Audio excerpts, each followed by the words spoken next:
जय श्री कृष्णा। राधे राधे। आइए सुनते हैं गीता जयंती की कहानी एवं महत्व। मान्यता है कि गीता जयंती के दिन श्री कृष्ण ने अर्जुन को गीता का ज्ञान दिया था। उस दिन मार्गशीर्ष माह के शुक्ल पक्ष की एकादशी थी, इसीलिए इस दिन को गीता जयंती के रूप में मनाया जाता है। इस दिन उपवास करने की मान्यता है। गीता जयंती के दिन उपवास करने से मन पवित्र होता है और शरीर स्वस्थ रहता है। साथ ही समस्त पापों से भी छुटकारा मिलता है।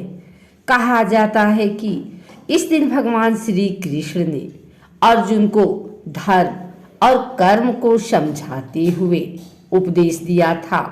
महाभारत के युद्ध में श्री कृष्ण के द्वारा जो उपदेश दिए गए उसे गीता कहा जाता है। गीता के उपदेश में जीवन जीने, धर्म का अनुसरण करने और कर्म के महत्व को समझाया गया है। गीता ही एकमात्र ऐसा ग्रंथ है जिसकी हर साल जयंती मनाई जाती है।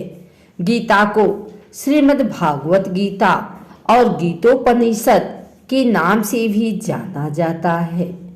ऐसा कहा जाता है कि गीता के उपदेशों का अनुसरण करने से समस्त कठिनाइयों और शंकाओं का निवारण होता है।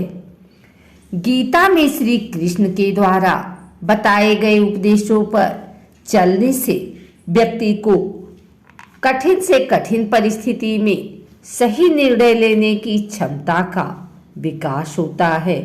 गीता के उपदेश में जीवन को जीने की कला, प्रबंधन और कर्म सब कुछ है। इसलिए इस दिन गीता का पाठ अवश्य ही करना चाहिए।